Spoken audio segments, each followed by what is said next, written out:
Là, nous avons une barre circulaire en acier. En acier, E, le module d'élasticité, appelé aussi module de Young, E, égale à 205 gigapascal. 205 10 puissance 6 mégapascal, ou bien 205 10 puissance 9 pascal. C'est une valeur très importante à l'acier. Une barre circulaire, on a les diamètres, elle est constituée de deux parties. Une partie de longueur 1,2, diamètre 20, et une partie 1,2 aussi, de diamètre 12 mm. Pourquoi on choisit cette partie? Pourquoi on utilise cette méthode?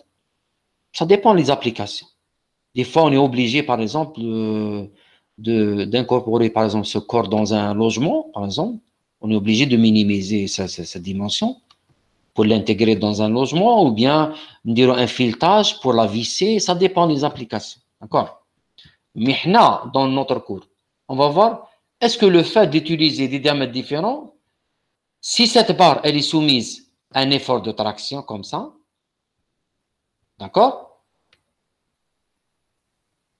Dans quel cas l'allongement, il est important? Est-ce que dans ce cas, on a des diamètres différents, ou bien dans le cas où on a le même diamètre pour la même longueur? On va voir, d'accord? Là, je reviens à la remarque de Marwa.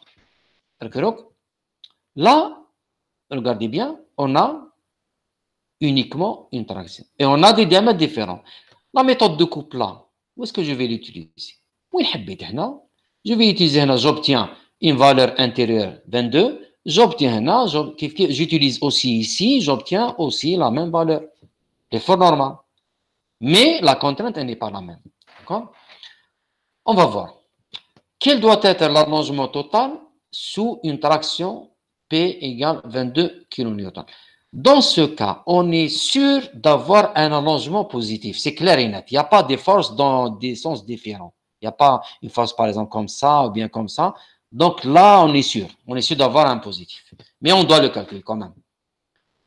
Donc, là, j'ai passé la méthode de coupe. La méthode de coupe, c'est clair. Je fais une coupe ici, j'obtiens n égale directement 22. C'est la même chose.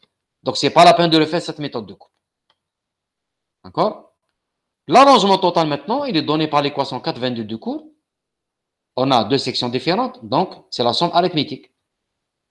Donc, c'est quoi? C'est la force interne N1, L1 sur E à 1. Parce qu'il est le même matière, donc E ne change pas.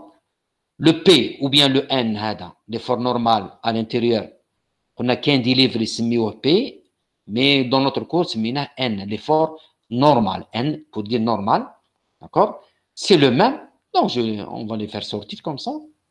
Et il me reste 1 sur A1 plus 1 sur A2. Je remplace, j'obtiens directement l'allongement total, delta total, égale 1, plus bien sûr, plus 1,549 mm.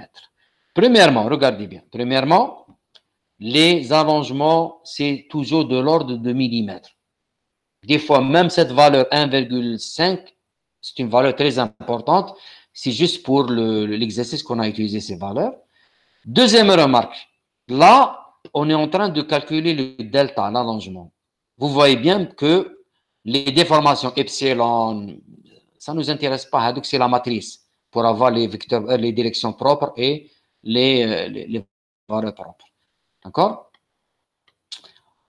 Maintenant, pour la question, le but de l'exercice, c'est quoi? Il me dit que pour le même volume initial, c'est-à-dire le même volume de la barre, si cette barre a la même longueur, 2,4, voilà, 2,4, 1,2 plus 1,2, mais un seul diamètre.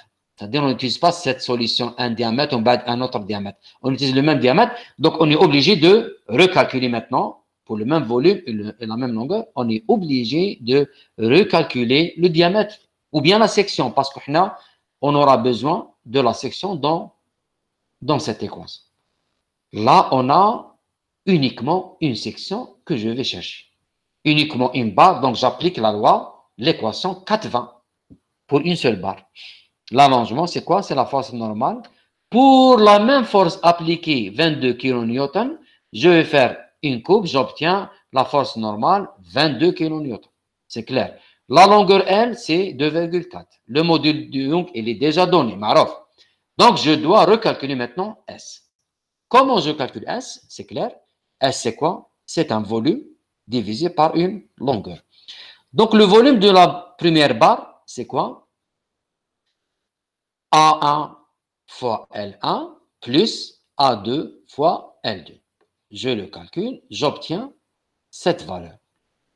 La section de la nouvelle barre, donc, c'est quoi? C'est le volume total divisé par la longueur totale. Donc, c'est cette valeur divisée par la longueur totale qui est 2,4. Et j'obtiens la section. C'est la section. Je l'injecte directement dans l'équation de l'allongement pour cette barre.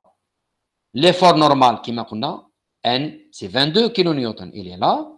La longueur, c'est 2,4. Le module de Young, c'est 205 10 puissance 9. Et S, c'est cette section que j'ai calculée. Donc, j'obtiens 1,2 mm.